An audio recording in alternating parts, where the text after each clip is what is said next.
ലോക്സഭാ തെരഞ്ഞെടുപ്പിലെ കനത്ത തോൽവിയിൽ മണ്ഡലാടിസ്ഥാനത്തിൽ പരിശോധന നടത്താൻ സിപിഎം തീരുമാനം. പാർട്ടി വോട്ട് ചോർന്ന മേഖലകളിൽ പ്രത്യേക പരിശോധനയുണ്ടാകും. വൻതോതിൽ വോട്ട് ചോർന്ന ഇടങ്ങളിൽ അന്വേഷണ കമ്മീഷൻ വന്നേക്കും.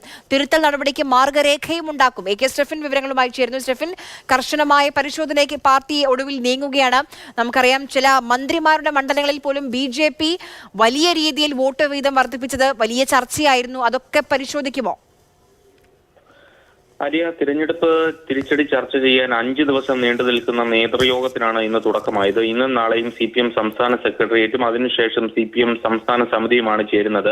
ഇന്ന് പ്രാഥമികമായി പ്രധാനമായും ചർച്ച ചെയ്തത് എന്തുകൊണ്ട് ഈ വോട്ട് ചോർച്ച ഉണ്ടായി, അല്ലെങ്കിൽ എന്തുകൊണ്ട് വിജയസാധ്യത കൽപ്പിച്ച മണ്ഡലങ്ങളിൽ പോലും തോറ്റു എന്നതാണ്. അതിൽ പ്രധാനമായും ഉരുത്തിരിഞ്ഞു വന്ന ഏറ്റവും പ്രധാനപ്പെട്ട അഭിപ്രായം എന്ന് പറയുന്നത് കേഡർ വോട്ടുകൾ, അതായത് പാർട്ടിയുടെ ശക്തി കേന്ദ്രങ്ങളിലുള്ള വോട്ടുകൾ വരെ കുറഞ്ഞിട്ടുണ്ട്. അത് ഈ തോൽവിയുടെ ആഘാതം കൂട്ടി എന്നുള്ള ഒരു അഭിപ്രായമാണ് ഇന്ന് സംസ്ഥാന സെക്രട്ടേറിയറ്റിൽ ഉയർന്നത്.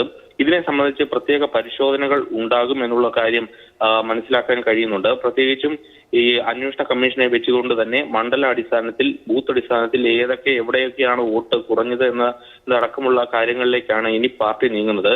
ഏതായാലും അത് സംബന്ധിച്ചുള്ള കൃത്യമായ മാർഗരേഖ ഈ നേതൃയോഗത്തിന് ശേഷം മാത്രമേ ഉണ്ടാവുകയുള്ളൂ.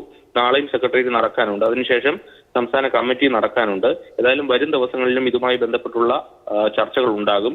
ഈ ചർച്ച നടക്കുന്നതിനിടയിലാണ് ഇപ്പോൾ മുതിർന്ന നേതാവായിട്ടുള്ള തോമസ് ഐസക്കിന്റെ കൂടി ഒരു അതൃപ്തി ഇതുമായി ബന്ധപ്പെട്ട്, തിരഞ്ഞെടുപ്പുമായി ബന്ധപ്പെട്ട് ഉയർന്നു വന്നത്.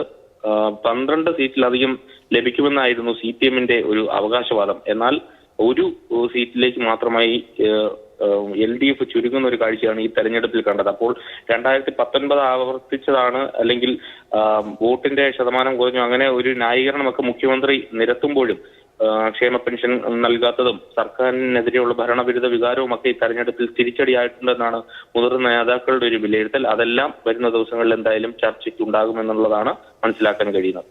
ശരി.